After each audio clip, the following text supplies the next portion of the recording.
The morning light filtered through the kitchen blinds as Lucy stood at the counter, staring at the cream-colored envelope between her fingers.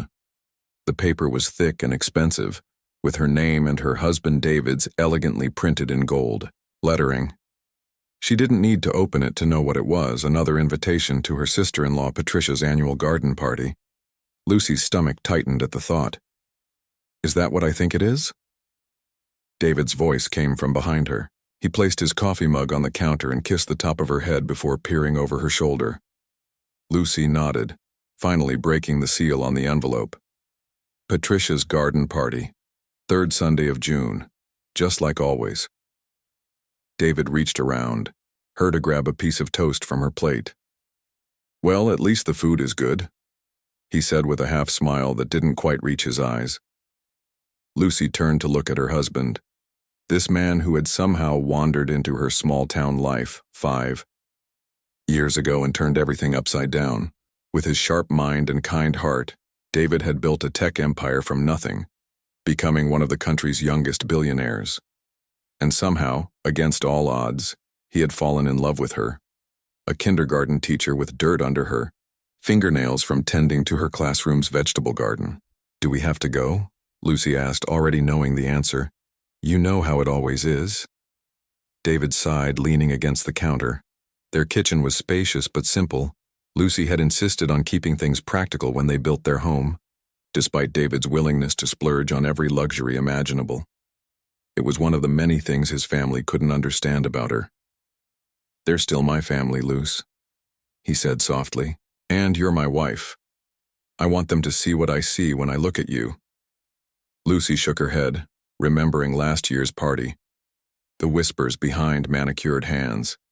The looks of pity and confusion directed her way when people thought she wasn't watching. The carefully worded questions about when she was going to upgrade her lifestyle. As if her value as David's wife somehow depended on how much of his money she spent. They're never going to see it, she replied, turning back to finish making his lunch. Even with their wealth, she still packed his lunch most days, a habit from their early days together that neither wanted to break. To them, I'll always be the plain small-town girl who somehow tricked their golden boy into marriage. David came up behind her, wrapping his arms around her waist and resting his chin on her shoulder. Then they're blind, he whispered. And someday I'm going to make them see. Lucy leaned back into his embrace, drawing strength from his warmth. In moments like these, the outside world and its judgments seemed very far away. Fine, she said finally. We'll go, but I'm not buying a new dress just to impress them. David chuckled, giving her a squeeze before letting go. Wear whatever makes you happy. You could show up in your teaching apron covered in finger paint, and you'd still be the most beautiful woman there. Lucy smiled despite herself. This was why she could face his family, because at the end of the day, she had David's unwavering support. The next 2 weeks passed in a blur of end-of-year activities at Lucy's school. Even after marrying David, she had insisted on keeping her job. Teaching 5-year-olds to read and count and share their toys gave her a sense of purpose that no amount of luxury shopping or charity luncheons ever could. Her students didn't care about her husband's net worth or why she chose to drive a modest car instead of the sports vehicles that filled Patricia's driveway. The morning of the party arrived with perfect weather, sunshine and blue skies, as if Patricia had ordered, especially from the heavens. Lucy stood in front of their bedroom mirror, smoothing down the front of her dress. It was a simple floral sundress she'd bought last summer from a local boutique. Pretty, but not designer. Comfortable, but not casual enough to seem disrespectful. You look beautiful, David said, appearing in the doorway already dressed in khaki pants and a light blue button-down shirt with the sleeves rolled up to his elbows. He looked handsome in that effortless way that still made her heart skip after all these years. And you don't look half bad yourself, she replied with a small smile. Ready to face the lions? David crossed the room to take her hands in his. We go together. If anyone says anything that makes you uncomfortable, we leave. Deal? Lucy nodded, though she knew they wouldn't leave. David tried to maintain relationships with his family despite their attitudes. She wouldn't be the reason.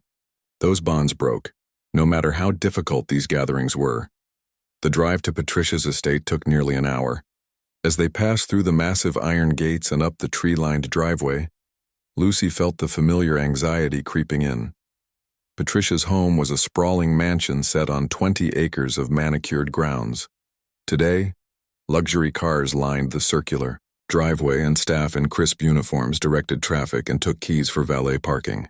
"Remember," David said as he handed the keys of their car to a young valet who tried to hide his surprise at the modest vehicle.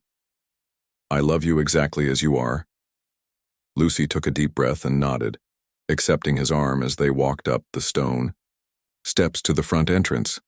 Music and conversation drifted out from inside, along with the tinkling of crystal glasses and polite laughter. Patricia spotted them immediately, breaking away from a small group to approach with her arms outstretched. "David, you made it!" she exclaimed, air-kissing both his cheeks before turning to Lucy with a slightly cooler smile.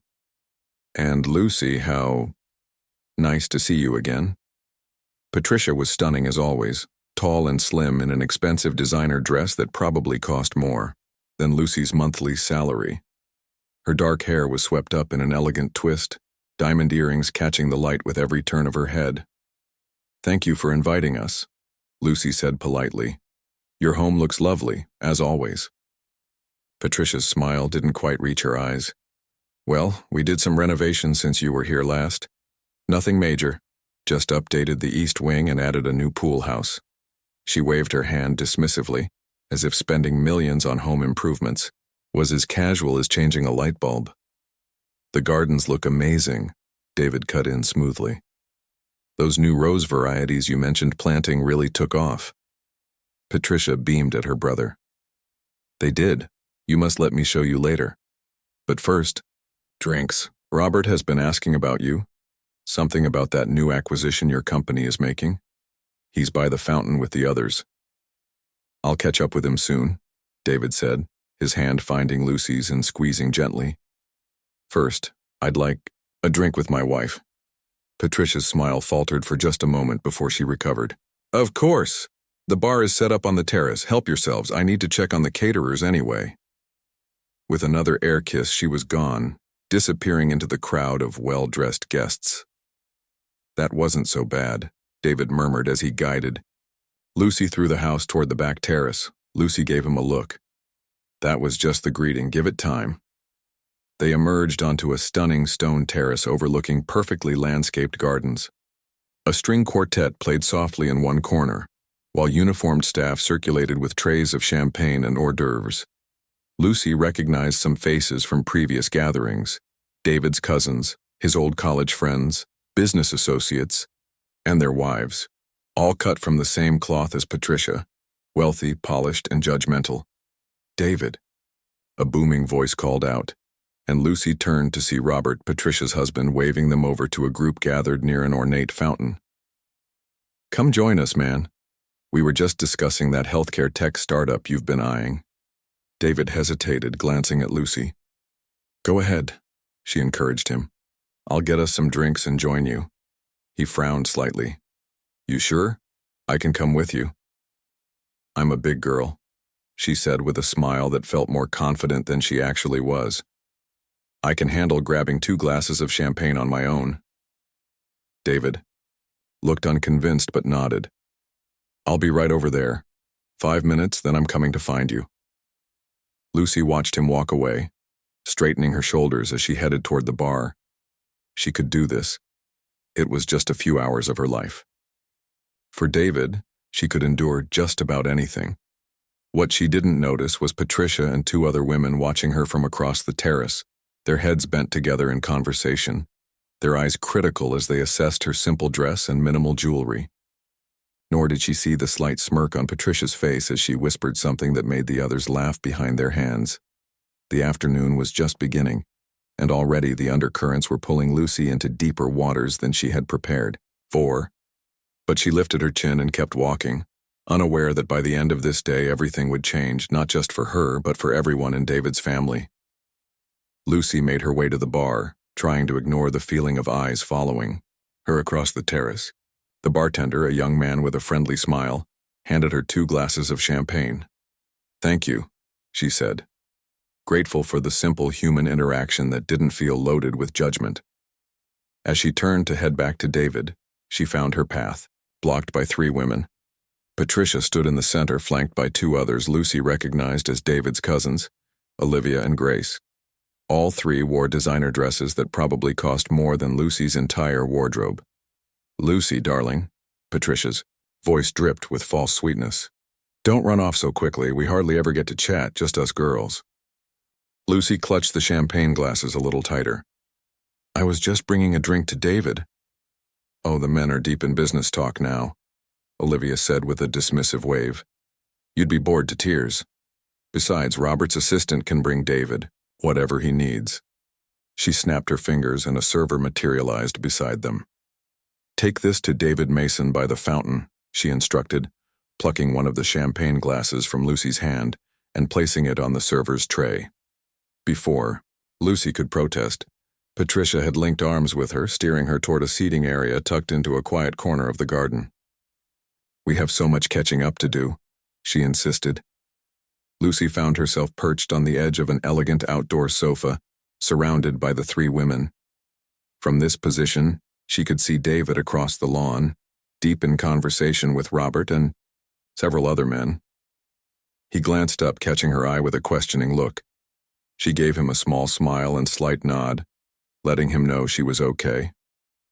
For now. "So," Patricia began, crossing her legs and adjusting her diamond bracelet. "How are things at that little school of yours? Still teaching kindergarten?" "Yes," Lucy replied, taking a sip of her champagne. "We just finished the school year last week." "How quaint," Grace said, exchanging a glance with Olivia. "I just can't imagine choosing to spend all day with sticky children when you could be doing anything else in the world." Lucy's spine stiffened. "I love my job. Helping children learn and grow is incredibly rewarding. But surely you don't need to work," Olivia pressed, leaning forward. "I mean, with David's success, you could retire, travel the world, redecorate that modest home of yours." Lucy took another sip of champagne, buying herself time to respond, calmly. "We both enjoy our careers. David loves what he's built, and I love teaching." Patricia tilted her head, studying Lucy with the same expression one might use when examining an unusual insect. "You know, I've always wondered, is this whole simple living thing some kind of strategy?" Lucy blinked. "Strategy? Well, yes," Patricia continued, her voice lowering conspiratorially. "The modest clothes, the teaching job, the regular car. At first I thought maybe David was keeping you on a budget, but then I realized he'd give you anything you asked for." She leaned closer. "So it must be your choice. I'm just curious why." The implication was clear. Patricia thought Lucy was playing some kind of long game, pretending to be uninterested in David's wealth as a way to seem different from the other women who had pursued him. "There's no strategy," Lucy said firmly. "I live the way I always have, the way I'm comfortable living. David respects that." Olivia gave a delicate snort. "Come on, honey, every woman has an angle. You can tell us." "Really, I don't—" "Is it a religious thing?" Grace interrupted. "Are you one of those people who think money is evil?" "Or maybe it's guilt," Patricia suggested, tapping her manicured finger against her chin. "Feeling like you don't deserve the lifestyle." Lucy's cheeks burned. "I don't feel guilty about anything. David and I met when he was just starting his company. I supported him then, and I support him now. Our relationship isn't about money." The 3 women exchanged knowing looks that made Lucy's stomach churn. "Well," Patricia said finally, "if you ever decide you want to join the real world, I'd be happy to introduce you to my stylist. He could do wonders with you. You have decent bone structure under that department store makeup." Lucy felt the sting of the words but kept her expression neutral. Years of dealing with difficult parents at school had taught her to maintain her composure. "Thank you for the offer," she said evenly, "but I'm comfortable with my appearance." "And your hair," Grace added, reaching out to touch a strand of Lucy's shoulder-length brown hair. "You should really see Patricia's colorist. Those natural highlights are so 2010. Lucy resisted the urge to pull away from Grace's touch. I'll keep that in mind. We're just trying to help, Olivia said with a sigh. David moves in important circles now. People notice these things. What things? A deep voice asked, and Lucy looked up with relief to see David standing behind the sofa, his expression unreadable.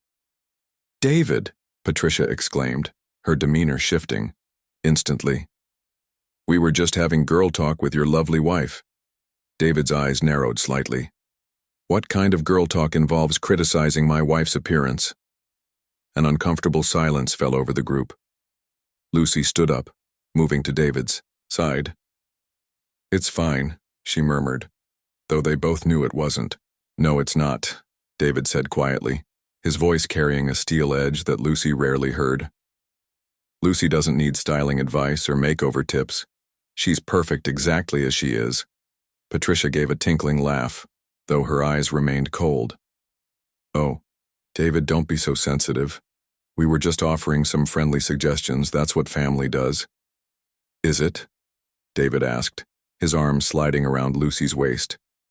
Because from where I was standing, it looked a lot like bullying. Olivia's face flushed. That's ridiculous. We were being helpful. Lucy doesn't need your kind of help, David said firmly. Now, if you'll excuse us, I'd like to spend some time with my wife at this party, rather than watching her be cornered and criticized.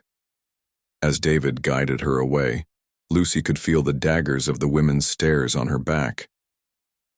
You didn't have to do that, she whispered once they were out of earshot. Yes, I did, he replied, his jaw tight with anger. I heard enough. I'm sorry I left you alone with them. Lucy squeezed his hand. You can't protect me from your family forever. David's eyes darkened. Watch me.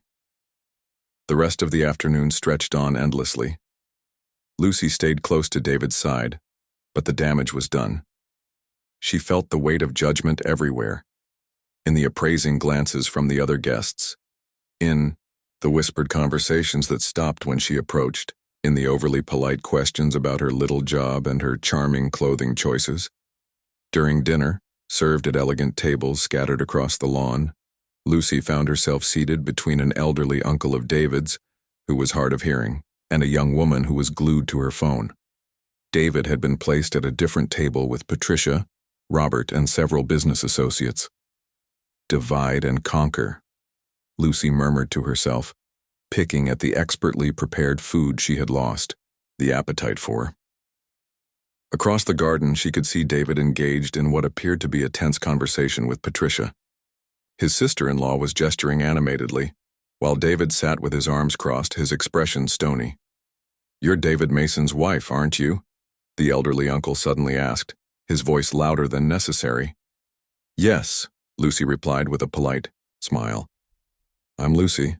The old man squinted at her. Not what I expected. Patricia said he married some gold digger. Lucy's fork clattered against her plate. Excuse me? The uncle, oblivious to her shock, continued. But you don't look the type. Too plain. No offense. None taken, Lucy managed to say, though her hands were shaking slightly under the table. Good girl. He patted her arm condescendingly. David always was an odd one. Brilliant with business, strange with people. Guess that's why he picked you instead of someone more suitable. Lucy bit her tongue, reminding herself that arguing with an elderly relative would only make things worse. She glanced over at David again, wishing dinner would end so they could leave.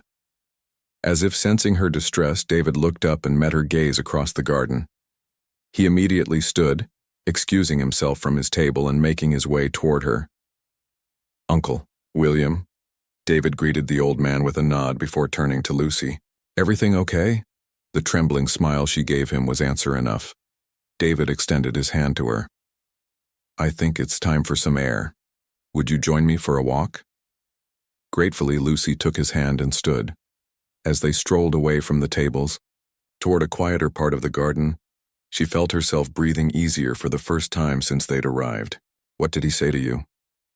David asked once they were alone, his voice tight with barely controlled anger. Lucy hesitated, then decided David deserved the truth. Apparently Patricia has been telling people I'm a gold digger, but Uncle William thinks I'm too plain for that to be true. David stopped walking, turning to face her with such intensity that Lucy almost took a step back. "I've had enough of this," he said, his voice dangerously quiet. "No one talks about my wife that way. No one."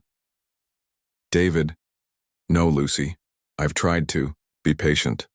I've tried to give them time to see what I see in you, but they're determined to be blind." His hands gently cupped her face. "You are the most beautiful, kind, genuine person I have ever known. You loved me before the money, before the success. You believed in me when no one else did." Tears welled in Lucy's eyes. "I know who you are," she whispered. "That's all that matters to me." David wiped away a tear that had escaped down her cheek. "It's all that should matter to them too, and I'm going to make sure they understand that." There was something in his voice, a determination, a plan forming, that made Lucy both nervous and curious. "What are you going to do?" David's smile was slight but resolute. "Just watch." Behind them, the party continued. Beautiful people, in beautiful clothes, laughing and networking and judging. But as David took her hand and led her back toward the gathering, Lucy felt a shift in the air, like the calm before a storm. Whatever David was planning, she knew one thing for certain. His family had no idea what was coming. As they returned to the party, David kept Lucy close by his side. The sun was beginning to set, casting a golden glow over the garden. Lanterns had been lit along the pathways, and soft music played as servers cleared dinner plates and brought out dessert trays. "David," Lucy whispered, "maybe we should just go home." David shook his head slightly. "Not yet. There's something I need to do first." Lucy noticed a change in him, a quiet determination in the set of his jaw, the straightness of his shoulders. It was the same look he'd had years ago when investors had told him his tech company would never succeed. That look had always meant trouble for anyone who underestimated him. "Just stay with me," he said, giving her hand a reassuring squeeze. They rejoined the party where guests had broken into smaller groups for coffee and dessert. Patricia was holding court near the fountain, surrounded by a circle of admirers as she described her recent trip to Milan. She faltered mid-sentence when she spotted David and Lucy approaching. "Ah, there you are," she said with a forced smile. "We missed you during dessert. I was just telling everyone about the fashion show I attended last month." "Sounds fascinating," David replied, his tone making it clear he found it anything but. "Actually, I wanted to ask you something, Patricia." She raised a perfectly groomed eyebrow. "Oh? Yes. I've been wondering. Why exactly do you find it necessary to spread rumors about my wife?" A hush fell over the group. Patricia's smile froze, her eyes darting around at the suddenly attentive faces surrounding them. "I don't know what you're talking about," she said with a nervous laugh. "No? You haven't been telling people that Lucy is a gold digger? That she's somehow tricked me? That she's not suitable for someone in my position?" David's voice remained calm, but his eyes were hard. Patricia's cheeks flushed. "I think you've misunderstood." "I understand perfectly," David cut in. "What I don't understand is why my own family can't seem to see what's right in front of them." More guests had drifted over, drawn by the tension in the air. Lucy felt her face growing hot as she became the center of unwanted attention. She tugged gently at David's sleeve, but he stood firm. "David, perhaps this isn't the time," Robert began, stepping forward to diffuse the situation. "It's exactly the time," David replied.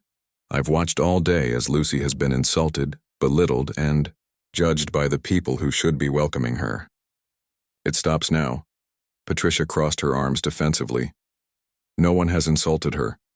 We've only tried to help her fit in better." "Fit in?" David repeated, his voice rising slightly. "Why should she change who she is to fit into a world that values designer labels over character? Lucy has more integrity and genuine kindness in her little finger than most of the people at this party have in their entire bodies. A murmur ran through the crowd. Lucy wanted the ground to open up and swallow her, but at the same time a small part of her felt vindicated hearing David stand up for her so publicly. "David," Patricia hissed, "you're making a scene." "Good," he replied simply. "Maybe it's time someone did." An older woman, Patricia and David's Aunt Madeline, stepped forward, her expression concerned. "David, dear, we all care about you. We just want what's best for you and your position." "My position?" David echoed. "You mean my money?" "Aunt." Madeline looked offended. "That's not fair. We're family." "Are you?"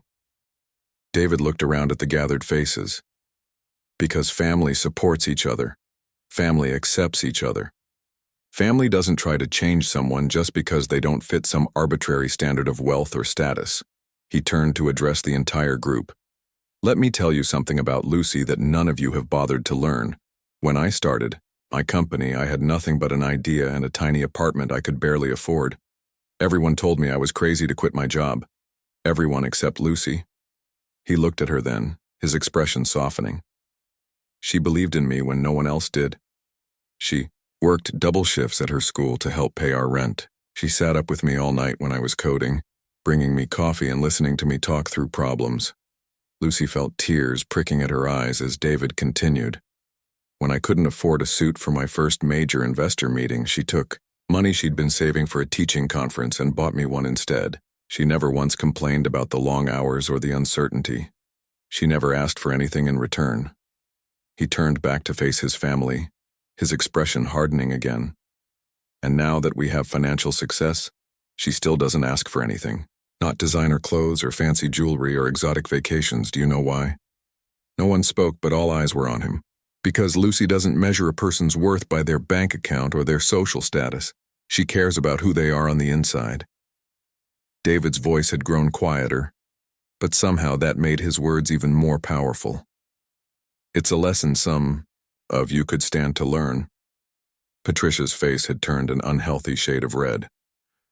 "That's all very touching, David, but you have to understand how it looks to have your wife still acting like she's still a struggling teacher when you're worth billions." "How it looks," David repeated, incredulous. "To whom? The social climbers you call friends? The business associates who only care about what connections I can give them? Why should I care how it looks to people whose opinions mean nothing to me?" Robert stepped forward, placing a hand on Patricia's shoulder. "Let's all calm down. I'm sure we can discuss this like adults." "I've been trying to discuss this like an adult for years," David replied. "I've politely ignored the snide comments, the backhanded compliments, the not-so-subtle suggestions that Lucy somehow isn't good enough. I'm done with that approach." Lucy took a deep breath and found her voice. "David, it's okay. They don't have to understand." All eyes turned to her, some surprised that she would speak up at all. "No, it's not okay," David said firmly. "They've judged you without knowing you, and that needs to stop." He turned back to the gathered family members. "I've been watching all of you today, how you treat Lucy when you think I'm not looking, how you talk about her behind her back. I've seen who's been kind and who's been cruel." Something in his tone made several people shift uncomfortably. "And I've made some decisions based on what I've observed," he continued. "What kind of decisions?" Robert asked cautiously. David's smile was slight, but determined. "Business decisions, family decisions, the kind that will have long-term consequences." A tense silence fell over the gathering. Patricia was the first to break it. "Are you threatening us?" she demanded, her voice higher than normal. "Not at all," David replied calmly. "I'm simply informing you that actions have consequences. Treat people badly and eventually it catches up with you." He checked his watch. "It's getting late. Lucy and I should be heading home." "But," Patricia began. "Thank you for the party," David cut her off. "It's been enlightening." As they walked away, Lucy could feel the stunned silence behind them. They'd barely made it to the front of the house when she heard hurried footsteps following them. "David, wait!" It was Robert, looking flustered. "Look, I'm sorry if Patricia went too far. You know how she gets at these events. Too much champagne, too much pressure to impress everyone. David regarded his brother-in-law coolly. It's not just today, Robert. It's been years of the same treatment. Robert ran a hand through his hair. I know, but you can't just walk out like this. Patricia's upset, the family's talking. What did you mean about decisions and consequences? You'll find out soon enough, David replied. For now, all you need to know is that I've been paying attention to everything. As their car pulled up, brought by the valet, Robert made one more attempt. Come on, man. We're family. David helped Lucy into the passenger seat before turning. Back to Robert. Yes, we are. Which is why it hurts so much to see how you've all treated the woman I love. With that, he got into the driver's seat and pulled away, leaving Robert standing in the driveway looking worried. Once they were through the gates and on the main road, Lucy let out a long breath she hadn't realized she'd been holding. Well, that was intense. David's hands gripped the steering wheel tightly. I'm sorry you had to go through that. It's not your fault, Lucy said, reaching over to touch his arm. But what did you mean about making decisions? What are you planning, David? The streetlights illuminated his profile as he drove, highlighting the determined set of his jaw. Let's just say I've been working on something. A way to show them all exactly what they've been missing by judging you so unfairly. David, trust me, Lucy, he said, glancing over at her with a smile that held both warmth and a hint of mischief.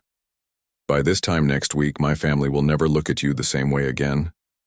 As they drove home through the gathering darkness, Lucy couldn't shake the feeling that a storm was brewing, one that would change everything. Part of her was nervous about what David had planned, but another part felt a quiet satisfaction knowing that, for once, those who had judged her so harshly might finally understand the consequences of their actions. The week after the garden party passed in a blur for Lucy.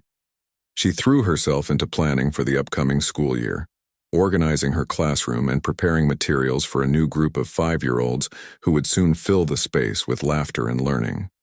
David, meanwhile, was unusually busy. He left early each morning for meetings and returned late, often working in his home office until well past midnight.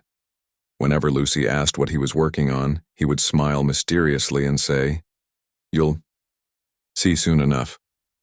By Friday evening, Lucy was beginning to worry. David had never been secretive with her before. They had always shared everything, good and bad. Is everything okay with the company? She asked as they sat down to dinner, a simple meal she had prepared despite their private chef's offers to cook for them.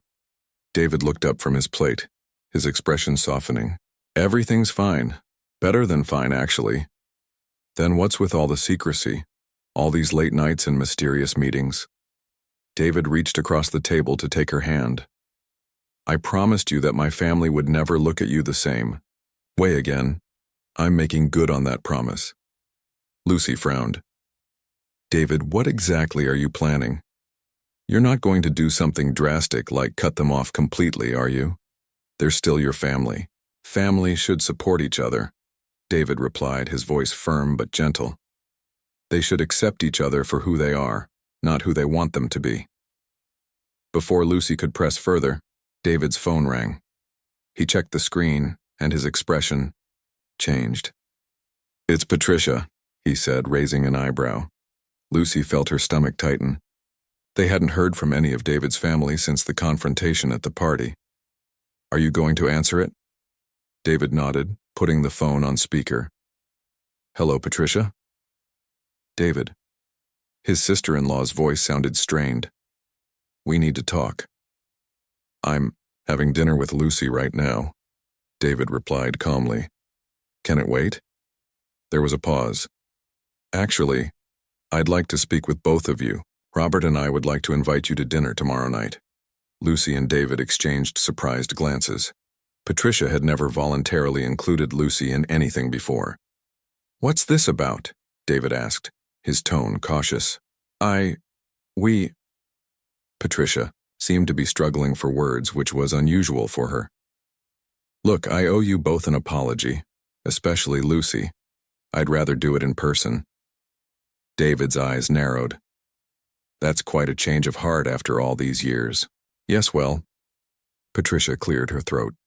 A lot has changed this week. I'd like to explain if you'll give me the chance. David looked at Lucy, raising his eyebrows in a silent question. Lucy nodded slowly, curious despite her misgivings. All right, David said. What time tomorrow? 7 o'clock at our house?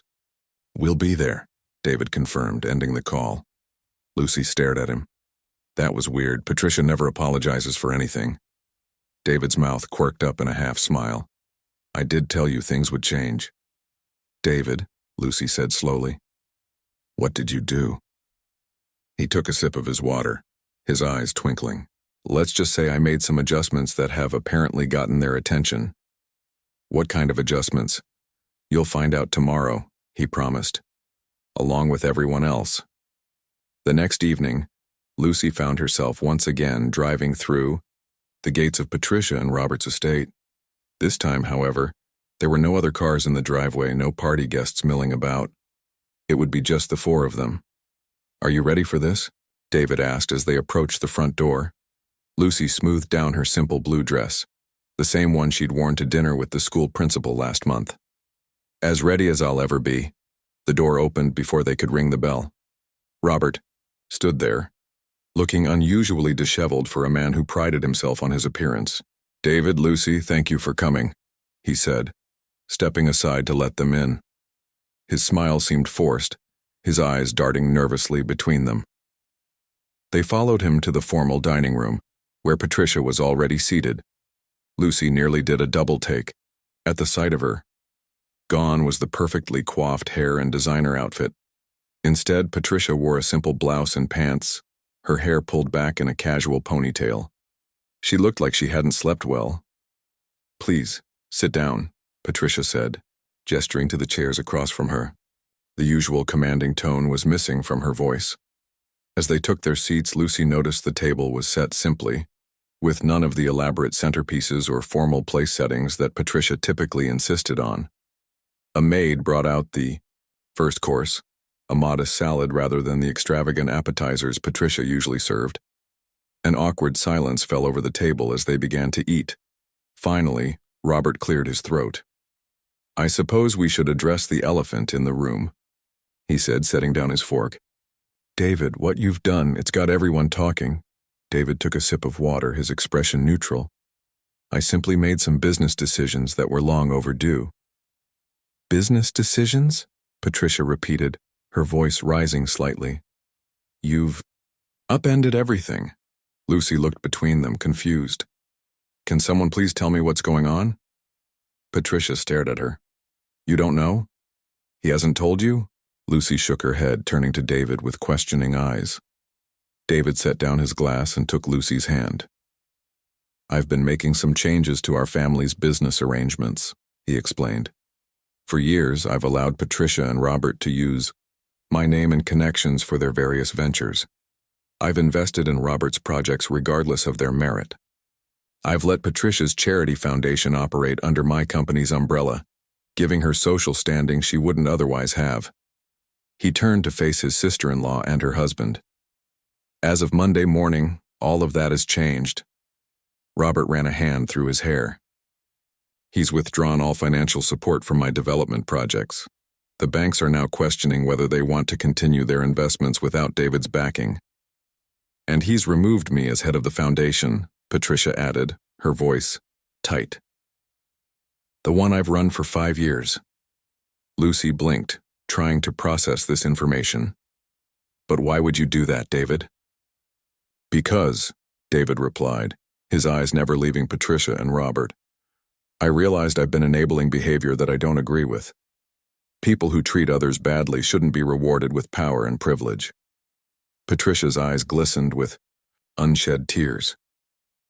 The foundation was my life, was it? David asked quietly. Or was it just another way for you to feel important, to look down on others? I've watched how you treat the staff there, Patricia. The same way you treat Lucy, like they're beneath you. Robert leaned forward, his expression desperate. David, be reasonable. We're family. Exactly, David replied. which is why your treatment of Lucy has been so disappointing. Families should support each other, not tear each other down. Lucy felt uncomfortable being the center of this family drama. David, maybe we shouldn't— No, he's right, Patricia interrupted, surprising everyone. She took a deep breath, seeming to struggle with what she was about to say. I've been horrible to you, Lucy, for years, and I'm sorry. The words hung in the air. Lucy had never expected to hear an apology from Patricia. The foundation board called me yesterday. Patricia continued, her voice small. They said David has restructured everything. He's creating a new educational charity instead, focused on helping children from disadvantaged backgrounds access quality education. David nodded. The Lucy Mason Foundation for Educational Opportunity. Lucy's head snapped toward him. What? You named it after me? Who better? David smiled. A dedicated teacher who believes every child deserves a chance, regardless of their background or circumstances. And, Patricia added, her voice strained, he's offering me a position working under the new director, a much lower position than I had before. A position where your organizational skills could be valuable, David clarified, but where you'll need to prove yourself based on your work, not your connection to me. Robert reached for his wine glass with a slightly shaking hand. He's doing the same with my projects. The viable ones can continue, but with stricter oversight. The others are being shut down. I've also spoken with Aunt Madeline, Uncle William, and the cousins, David added. They've all received similar news about changes to their arrangements with my company and foundation. Lucy was stunned. She had no idea David had been financially supporting so many family members, or that he had been planning such sweeping changes. Why didn't you tell me about any of this? She asked him. David squeezed her hand. Because you would have told me not to do it. You're too kind, too forgiving. You would have said they're still family, that I should give them another chance. Was right, Lucy realized. That's exactly what she would have said. The question now, David continued, looking back at Patricia and Robert, is what happens next. That depends on you. Patricia wiped a tear that had escaped down her cheek. What do you want from us? Simple, David replied. Genuine respect. For Lucy, for me, for everyone you interact with. No more looking down on people because they don't have your money or status. No more judging someone's worth by their clothes or job title. He leaned forward. Lucy has more wisdom and compassion in her heart than anyone I've ever met. She doesn't need designer clothes or fancy titles to prove her value. If you can't see that, then you don't deserve to be part of our lives. The silence that followed was heavy with unspoken emotions. Finally, Patricia spoke, her voice quiet but sincere. I've spent the last 2 days thinking about everything, she admitted. About how I've acted not just toward Lucy but toward so many people. I didn't like what I saw. She looked directly at Lucy. I am truly sorry. I can't undo years of bad behavior overnight, but I want to try to be better. Lucy studied Patricia's face, searching for signs of insincerity. To her surprise, she found none. Everyone deserves a second chance, she said finally. Even you, Patricia. David raised an eyebrow. See? This is why I love her. More compassion in her little finger than most people have in their entire body. Robert cleared his throat. So, where do we go from here? David looked at Lucy, deferring to her judgment. She took a deep breath, considering her words carefully. We start over, she said simply, not pretending the past didn't happen but agreeing to move forward differently, with genuine respect on both sides. Patricia nodded slowly. I'd like that. As the dinner continued, the conversation gradually became less strained. For the first time, Patricia asked Lucy real questions about her teaching, and actually listened to the answers. Robert discussed his business ideas without the usual condescension. It wasn't perfect. Years of ingrained behavior wouldn't change overnight, but it was a beginning. As they drove home later that night, Lucy turned to David in the darkness of the car. You didn't have to do all this for me. David glanced at her, the passing streetlights illuminating his face. I didn't do it just for you. I did it because it was right. Because people shouldn't be rewarded for treating others badly. Lucy leaned over and kissed his cheek. My hero. David smiled, taking her hand. Always. But this isn't the end of the story, you know? No? No, he confirmed. Tomorrow's the big family meeting. That's when everyone finds out about the changes to my will. Lucy's eyes widened. Your will? David, what have you done? The following morning, Lucy woke to find David already up and dressed in one of his rare formal suits. He stood by the bedroom window, phone in hand, looking more serious than she'd seen him in a long time. Big day? She asked, sitting up in bed. He turned, his expression softening at the sight of her. The biggest. The family meeting is at 10. Lucy glanced at the clock, 7:30 a.m. Are you sure you want me there? This seems like it might be better, handled just among family. David crossed the room to sit beside her on the bed. Lucy, you are my family, my real family. And yes, I need you there. She searched his face, seeing both determination and a hint of nervousness. You still haven't told me what you've done with your will. He took her hand, his thumb tracing circles on her palm. Because I wanted to tell everyone at once. But I'll give you a preview. I've restructured everything based on how people have treated you. Lucy's stomach tightened. David, it's fair, he insisted. Those who've been kind to you, like my cousin Thomas and his wife who've always welcomed you, are being rewarded. Those who've been cruel are seeing their expected inheritances reduced or eliminated. Lucy shook her head. But that's using me as a test. I don't want to be the reason your family loses their inheritance. You're not the reason, David said firmly. Their own behavior is the reason. I'm just finally holding them accountable. Lucy wasn't convinced, but she could see this mattered deeply to David. Okay, she said finally. I'll be there. 2 hours. Later, they walked into the conference room at David's company headquarters. The long table was already surrounded by family members, Patricia and Robert, Aunt Madeline, Uncle William, several cousins including Thomas and his wife Jennifer, and a handful of more distant relatives. At the head of the table sat a woman Lucy recognized as Diane, David's longtime lawyer. The room fell silent as they entered. Lucy could feel the weight of everyone's stares as David guided her to seats near Diane. Some gazes were hostile, others curious, a few, like Thomas and Jennifer, genuinely warm. Thank you all for coming, David began once they were seated. I know this meeting was called on short notice, but what I have to say couldn't wait.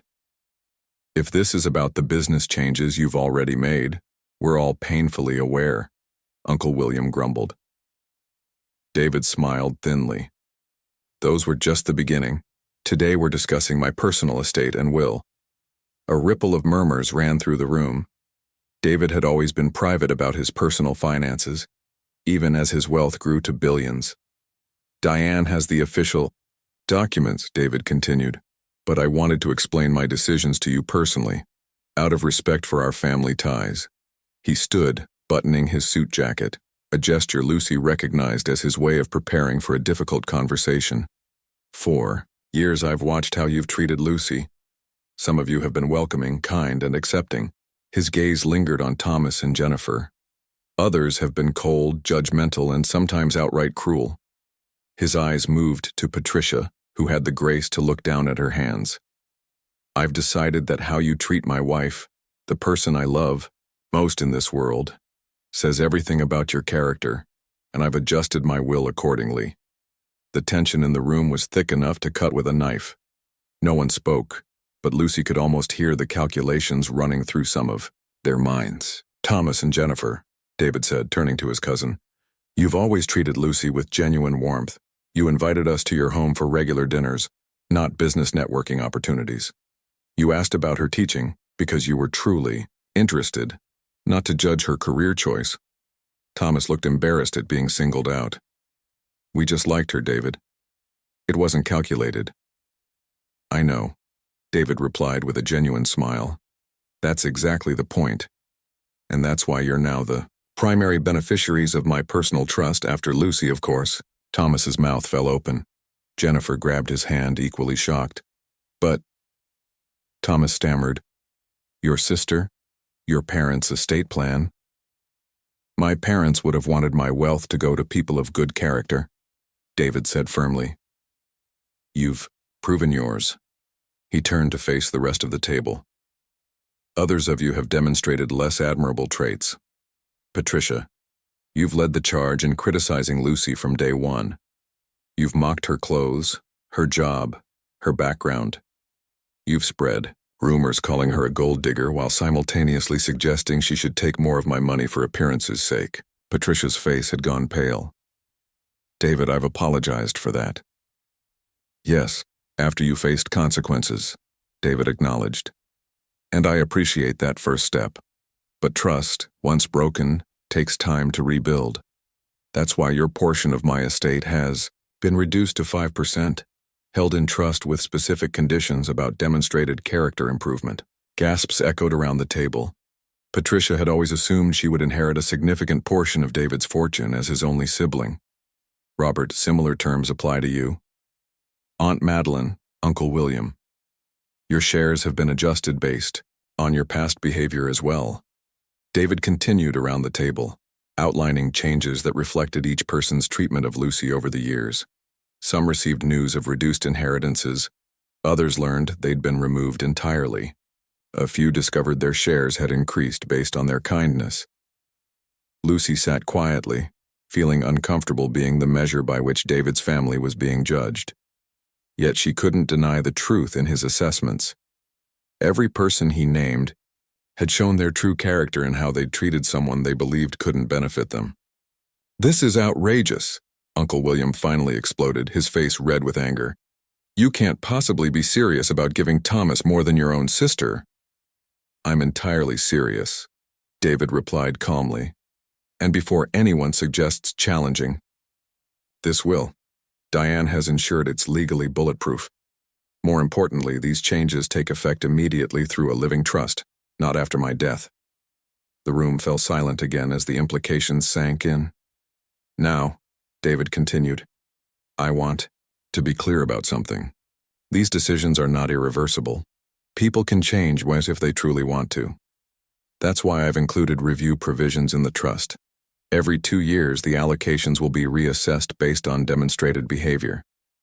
He looked around the table, making eye contact with each person. This isn't about punishment. It's about aligning my resources with my values. I value kindness, genuineness, and treating all people with dignity, regardless of their wealth or status. If those aren't your values, that's your choice, but my money won't support values I don't share. Lucy felt a strange mix of emotions. Discomfort at being the center of this family drama, but also a deep appreciation for David's unwavering support. No one had ever stood up for her like this before. Patricia was the first to break the tense silence. What exactly would qualify as changed behavior? Her voice was small, lacking its usual confidence. David sat back down beside Lucy, taking her hand. That's simple, genuine respect. Not just for Lucy, but for everyone. No more looking down on people because of their job or background. No more valuing designer labels over character. No more treating the house staff like they're invisible. He looked at Lucy, his expression softening. Lucy has taught me what really matters in life, and it isn't money or status. It's how we treat each other, how we lift each other up instead of tearing each other down. The room was quiet as his words sank in. Some family members looked thoughtful, others resentful. A few seemed genuinely moved. I'd like to say something, Lucy said suddenly, surprising even herself. All eyes turned to her, many for the first time really seeing her as a person with thoughts and feelings rather than just an accessory to David. She took a deep breath. I didn't know about any of this until yesterday. David didn't tell me what he was planning, and I wouldn't have asked him to do it if he had. She looked around the table, meeting each person's gaze directly. I don't want your money. I never have. All I ever wanted was to be accepted for who I am, not judged for who I'm not. Her voice grew stronger as she continued. I teach kindergarten because I love it. I wear simple clothes because I'm comfortable in them. I don't need mansions or designer handbags to feel valuable. And I fell in love with David long before he had all this wealth, when he was just a guy with a dream working out of our tiny apartment. She squeezed David's hand. If any of you want to know me, really know me, I'm open to that. Not because of this will or any money, but because we're family now, whether some of you like it or not. The silence that followed was different from before, less hostile, more reflective. Thomas was the first to speak. I think what David's done might seem harsh to some, he said carefully. But he's right about one thing. How we treat people when we think we have nothing to gain does show our true character. Gradually, the meeting shifted. Some family members approached Lucy afterward, making genuine if awkward attempts at conversation. Others left quickly, anger or shock still evident on their faces. Patricia lingered, clearly struggling with what to say. I meant what I said yesterday, she finally told Lucy. I am sorry, and I'm going to try to do better, not because of the will, but because, well, I haven't liked the person I've become. Lucy nodded, not quite ready to fully trust Patricia's change of heart, but willing to give her the chance to prove it. As they drove home later, Lucy turned to David. Was all this really necessary? It feels so extreme. David was quiet for a moment. Maybe. But sometimes people need a wake-up call to see what they've become. He glanced at her. Are you upset with me? Lucy considered the question. No, she said finally. Not upset, just processing. It's a lot to take in. For what it's worth, David said, I think some of them might actually change. Real change, not just for show. I hope so, Lucy replied, looking out the window at the passing scenery. Family should be about love, not money. David reached over to take her hand. That's why you're the best thing that ever happened to me, Lucy Mason. You've always known what really matters. 6 months later, Lucy stood in the bright new classrooms of the Lucy Mason Foundation's first educational center. Children from the city's poorest neighborhoods would soon fill these rooms, receiving the kind of educational opportunities usually reserved for the wealthy. Patricia stood beside her, pointing out features she'd helped design. The past months had shown a side of David's sister-in-law Lucy had never seen before, hardworking, creative, and increasingly humble. The children will love this reading nook, Lucy said, admiring the cozy corner filled with books and comfortable seating. Patricia nodded, a genuine smile lighting her face. I hope so. I've been reading about early childhood education. It's actually fascinating. Lucy studied her, seeing the genuine change that had gradually emerged, not just in Patricia, but in many of David's family members. Some changes were clearly for show, but others, like Patricia's, seemed to come from a place of real self-reflection. You know, Lucy said, David's watching all of this. How you've thrown yourself into the foundation, how you've started treating people differently. Patricia sighed. I know, but honestly, I'm not doing it for the will anymore. I'm doing it because, well, I like who I'm becoming better than who I was. And that, Lucy thought as they continued their tour of the center, was the most valuable lesson of all.